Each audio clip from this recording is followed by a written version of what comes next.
Soil fertility, what is the future? First of all, I need to give my sincere thanks to the few people that have helped me along the way. All those involved with the Nuffield Farming Scholarships Trust that put the work in behind the scenes, thank you very much. Primarily, Alan and Anne Beckett for sponsoring my award, mentoring me and their friendship over the past 18 months. The Chadacre Trust, Land Skills East and the Essex NFU Members Trust for giving me additional support, and my wife, parents and staff for enabling me to have the time away from the business.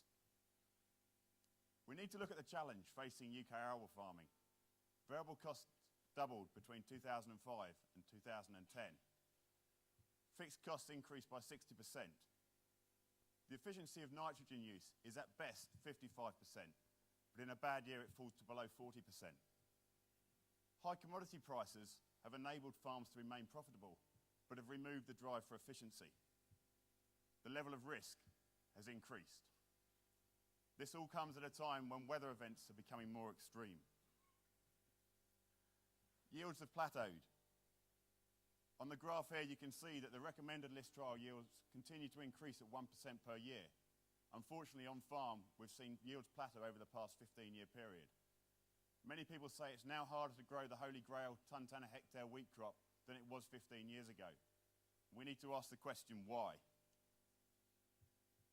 And this comes at the time when farmers are tasked with the job of sustainable intensification.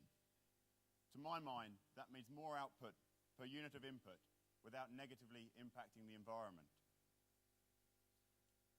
This picture certainly shows intensification, but I'd question whether having a 35-ton tractor and drill going up and down the field is sustainable.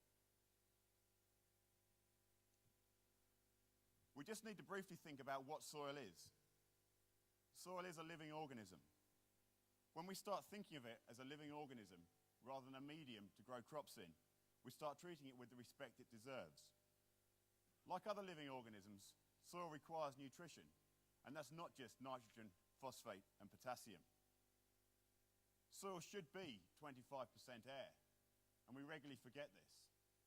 And soil should be 5% organic matter. Soil biology is the key indicator of soil health, and earthworms are the top of the food chain. We also need to remember that according to government statistics, we're losing 0.1 to 0.3 tonnes per hectare of soil annually from our arable fields. This equates to 2.2 million tonnes a year, and unfortunately, it's the most fertile soil which goes first. With these challenges in mind, I set off on my global tour, seeking out best practice from throughout the industry and purposefully exposing myself from everything with GM, with Monsanto in Argentina, to organic farming and sustainable farming organisations in the USA and Australia. I attended the Acres USA conference in Chicago. I spent 4 days being challenged about everything we were doing on farm, from fertiliser use through to cultivations, and I realised how little we actually know about plant and soil physiology. What came out of this global travel is what I've called the SOS of UK arable farming. I believe over the coming years, cover crops are going to become the norm for arable farming systems.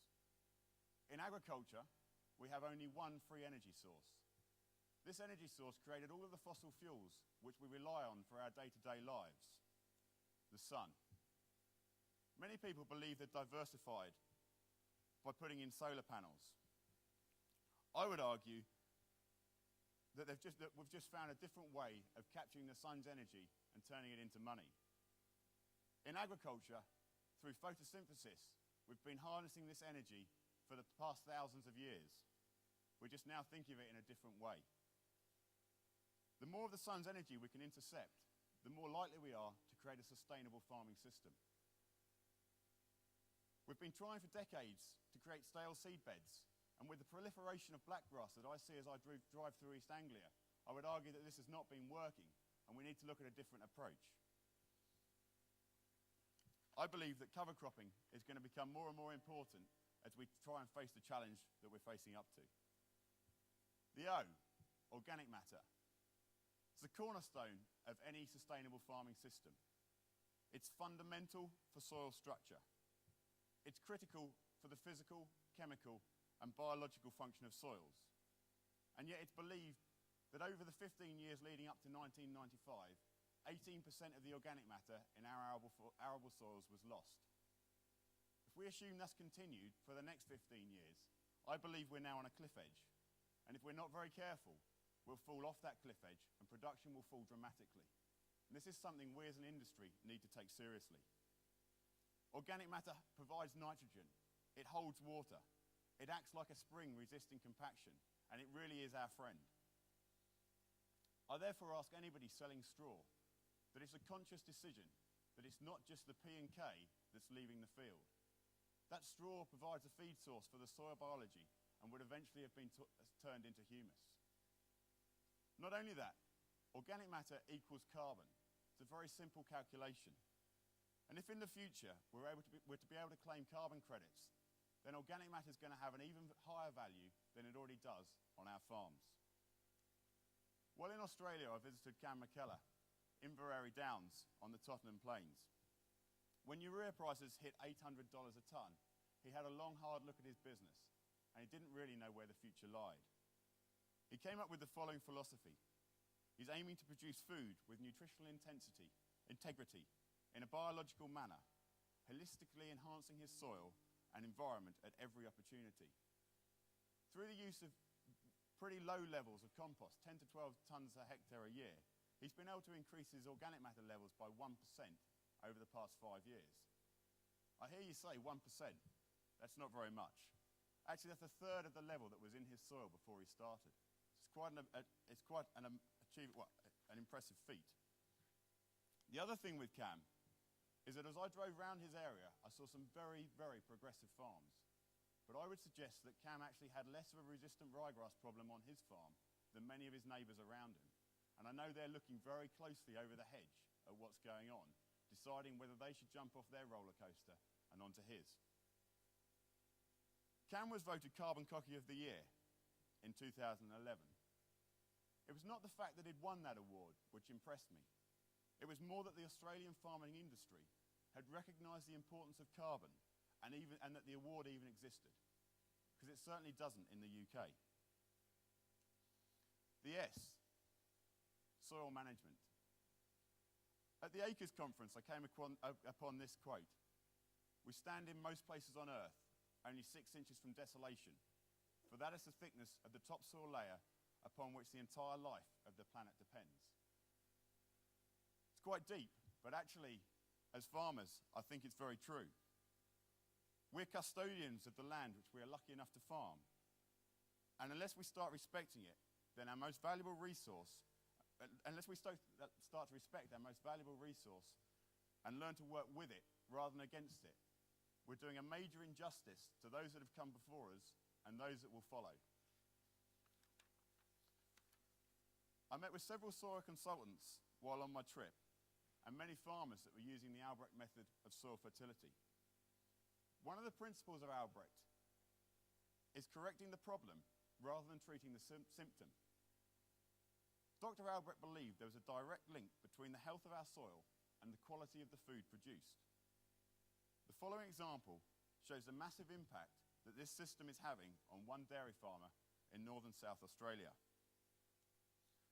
Terry Heher started to explore different approaches to soil fertility in 2003 due to one of our own Nuffield scholars going and visiting him.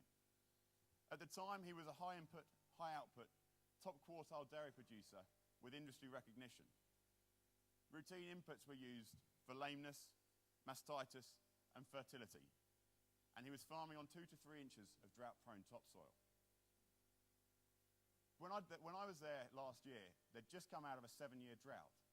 And during that period, he was one of the only farmers in his area that had not only been able to consolidate, but actually increase his farming base, while many of his neighbours had gone out of business. This is his 2 to 3 inches of drought-prone topsoil now. It's over 12 inches of red, fertile soil, full of soil biology. If we fast forward to 2011, Terry's an organic dairy producer, with production levels back to his high output sales. His fertility problems have been solved. His mastitis problems are massively reduced, and his topsoil is rejuvenating at a rate of 1 inch per year. this is all down, he says, to the adoption of his Albrecht fertility program.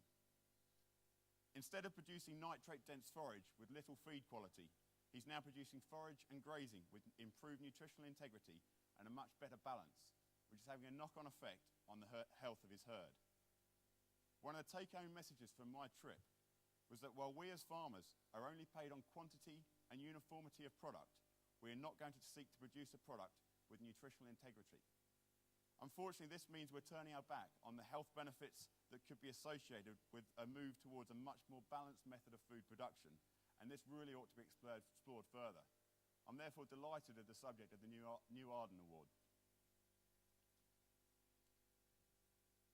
In Argentina, I visited Roberto Peretti. He's now farming over 25,000 acres.